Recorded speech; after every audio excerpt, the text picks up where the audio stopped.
clear tu le ngai thla tu zong zong te in zavain chibai ka buk le vek cheu ni voin ni som pan hi thlan hi sang hi som ni panga hian LADC sarkar ding lai chu floor test nei tura ti ania session hi emergency taka kau ani LADC a kan CEM zom tak pusilal muan thanga chuan CEM ani na tanga ban na a thelu awangin LADC emergency session a hian floor test nei ani lova ULP sarkar na chu alo top le ta ani ti chuanin video hi kan play photanga video kan play zo hianin khal deuh talin thu karon soi ve do ani le he video hi try ti ni chuan min han share sak ve zel turin ka som hal bok che ni play ang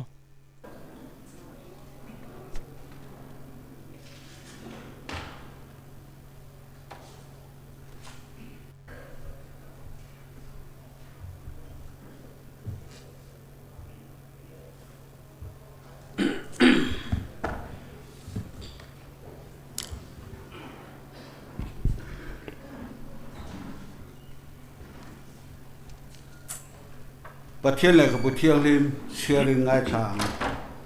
thu phing te bung som ni le pahi sang khan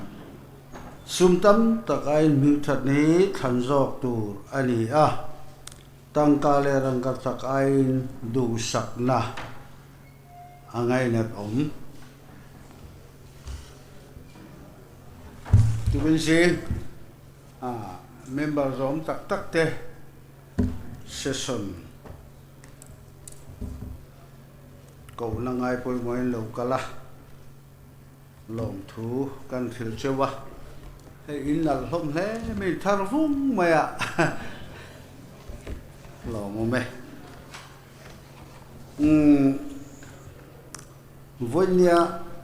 session cái này chú là he governorin floor test này chú ra lệ khá mình rồi bè cả nghìn session he ko ani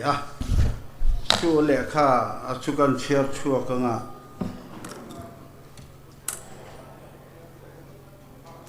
no a 13016/1/2020 DCN MAL bracket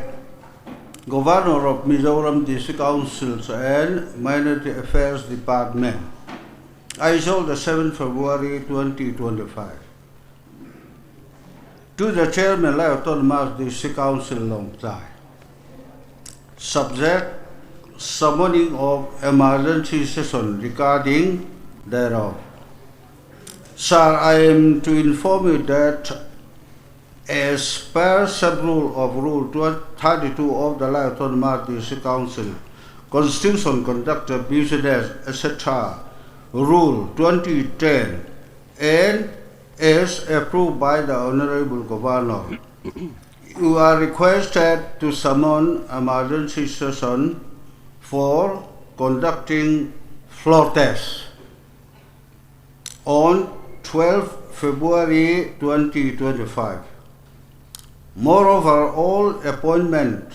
transfer and posting under the Lai Autonomous District Council is stayed till the result of the floor test is concluded. Your faithfully, Sangchi Jinza, IAS, Secretary to the Government of Mizoram District Council and Minority Affairs Department. ISO T. Ani. Với nó cần session tu ra hiện business đắng ông là ba floor test này tu ra thì cần gì nè akal phung pa ngay chuan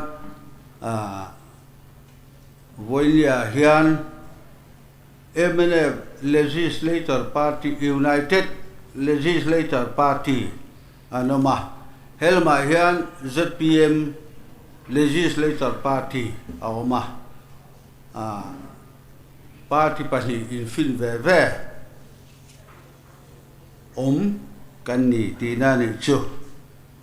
ti chuan hei le khadang kan hmu le chat maya kan chiar chua ka nga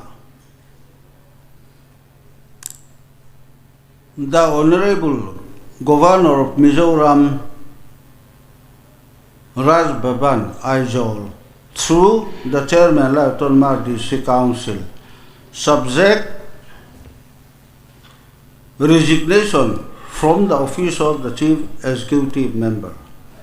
Sir, with reference to the subject as indicated above and as provided under Sub-Rule 1A of Rule 23 of the Lai District Council, Constitution, Conduct of Business, etc., Rule 2010, Sanghi Som, as amended from time to time, I hereby tender my resignation as the Chief Executive Member of the Lai Autonomous District Council and resign from the office of the Chief Executive Member on this day of February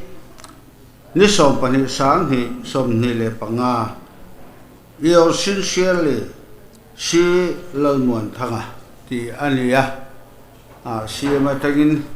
Ani Zaina Nelo de Watun Ngai Tony Mate Kalai Katsu Riasa Limaya Chuang Chuani Voini Tesu Alom at the Lompui Lungai te Lungai Pui Nini Chuang Chuanin Hintaka Kom Angaya CM and designer Van Khan LAD Sorkar Naka Ata Ani Tika Kan Teklang to Rangayang Ka LADC ya kan chairman zam tak puvel mu ka khani le kha chiar chu ka floor test nei tura le kha local te skan LADC ya kan CM ni lai pusilal muan thanga bana le kha te po kha chiar chu ka kan ngai thla vekin rinoma kan district council kaldana hi aza thlakin amol phau thlak thin hle in ka ria party workers te tan chuanin lomna hlimna ni ani rualin ke chuanin kan district mall phona ni ani kati vetlat ani enge in ngai dan chu ka hre chuang lawa tuna LADC a sarkar na CM2 te hi ULP MNF le Congress tang kopina an CM khani ta a ti chuanin tuna hianin ZPM party in sarkar na an CM vele don ni in alanga hei hi ka soidu a hel kan omani kha chuanin hindu le lo hel ve mai te u kan district politicians te hianin kan district hi mangai na chete ma an nei lo ti hi alang chiang khop maya bial mangai na po an nei lo ti thei khopin an chezia hena lang tlat ani bial te mangai a bial te ta na na tho vak a kha chuanin entin nge ka u le nau te ka chung khat lai na nai vai te mo campaign laya workers than hem ngai zual le an poisa fai kan man sak ka te ho ka entin nge kan vur len thayang engtin nge na kan lak thayang engtin nge contractor kan siam thayang ti ba ka hi kan district politicians te hianin an ngai tu lo hrim ni ina langtlat maya aza thlak thin khop maya Lai district politics hi aten omru khop maya heng tiang ringot da kan district council hi kan ruai don ani kha chuanin kan district politicians te po hianin kan in en fia ve de kha ngai don khop in ka ria tuna kan district politicians te atang hi chuanin ke chuanin bai seina kan nei lo hlom khop maya lal na te thu nei na te bak hi heng kan politicians te hianin an ngei tu lo ti hi alang chiang reng mai ni MDC term hi 5 years ania kumnga ani ta MDC term khata kha kumnga chungin tunai hianin Longlai district kan district council hianin CM hi pali kan ron manani aza thlak ania za thlak tak ni kan politicians te hi in zak lo em ni o ka tia zak za reve gai te ni kha chuanin za akun tlok na thama hi atling tlat maya tram khat chunga CM palingot mai min han ron tir hi in bial mi puite le Longlai district mi puite hi min za ve lo deu em ni chu o ka tia ni mo politics hi in lak hau sak nan te in ti ve nan te le mo chungko lan lai na nai vai siam len na ta na politics kan zuang lut don ani kha chuanin kan thel deuh hlek mai thei ramhang ewanga politics zuang lut hi chu tlem te ani karinga mani pumpui mangai na wangzo ka politics zuang lut hi tam tak hi an om thlatani kan district council apo kan district apo hian ni tho district dang apo hian ni tho ramhangai na wanga politics line zuang lut hi tlem te chon om abikin kan district a ngat phei chuanin ramhangai na wanga politics zuang lut hi soma pakhat bak hian om lawang ti thai ani tuna po hian hei kan hmuwa floor test an nei le a sarkar da in move le a mo aza thlak thin khop mai kumin kum top loma MDC kan in thlang le dona Longlai district mi puite po hi kan har a hun to khop mai heng kan politicians ordum orsen ho hi kan nol ngam hi a hun to tak zet ani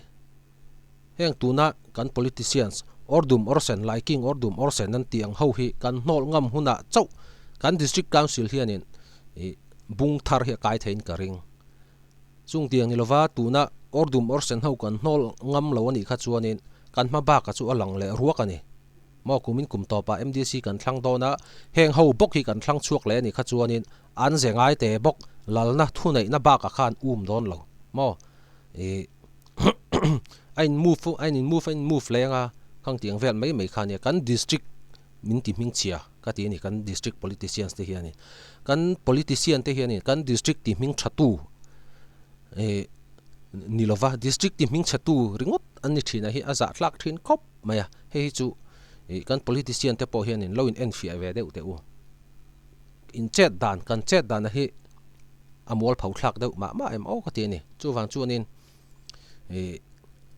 kumin kum top lama MDC general election kan ma chan dona lai ram